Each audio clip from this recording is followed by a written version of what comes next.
Hello दोस्तों, एक बार फिर से स्वागत है आपका हमारे चैनल सनातन कहानियाँ में।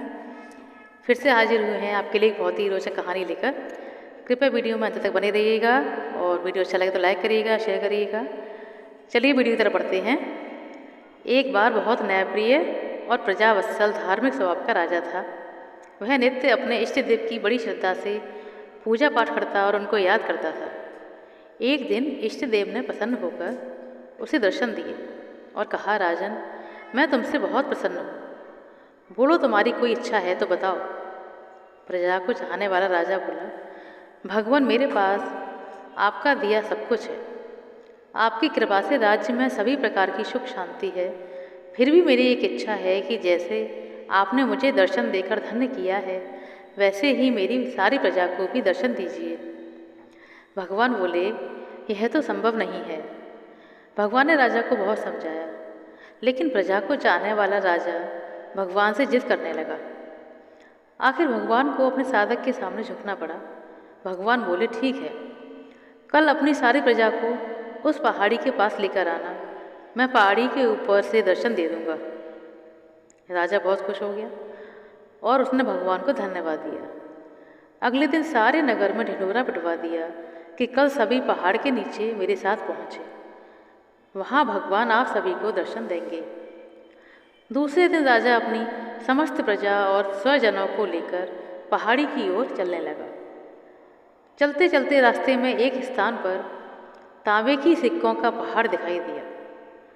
प्रजा में से कुछ एक उस ओर भागने लगे। तभी ज्ञानी राजा ने सबको सतर्क किया कि कोई इस ओर ध्यान ना दे, क्योंकि तुम सब भगवान से मिलने जा रहे हो। इन तांबे के सिक्कों के पीछे अपने भाग्य को लात मत मारो।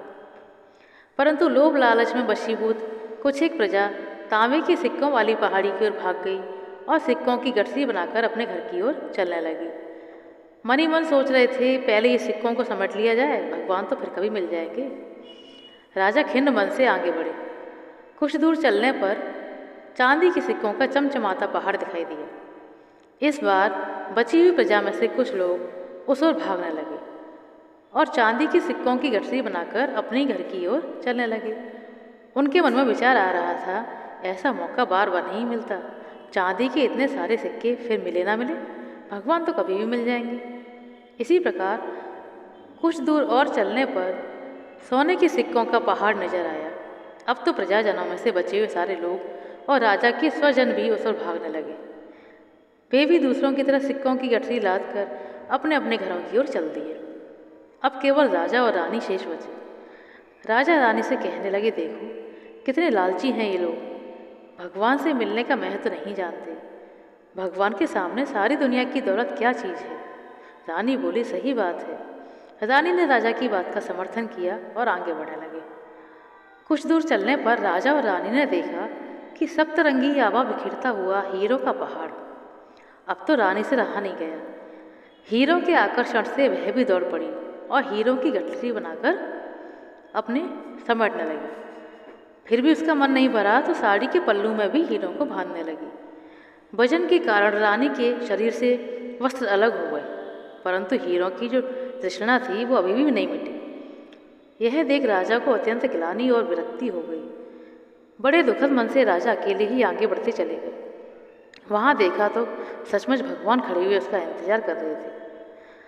राजा को देखते ही भगवान मुस्कुराए और पूछा, बोलो राजा, कहाँ है तुम्हारी प्रजा और तुम्हारे स्वजन? मैं तो कब से उनसे मिलने के लिए बेकरारी से तुम्हारा इंतजार कर रहा हूँ। राजा ने शर्म और आत्मग्लानि से अपना सिर झुका लिया। तब भगवान ने राजा को समझाया, राजन, जो लोग भौतिक सांसारिक प्राप्ति को मुझसे अधिक मानते हैं, उन्हें मैं कभी प्राप्त नहीं होता और वो मेरे स्नेह और आशीर्वाद से सदैव वंचित रहते हैं।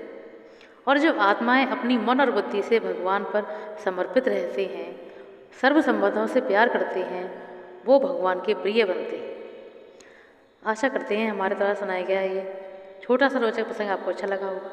यदि वीडियो पसंद आया तो लाइक करें, शेयर करें, हमारे चैनल सनातन कहानियाँ को सब्सक्राइब करें। जय माता दी।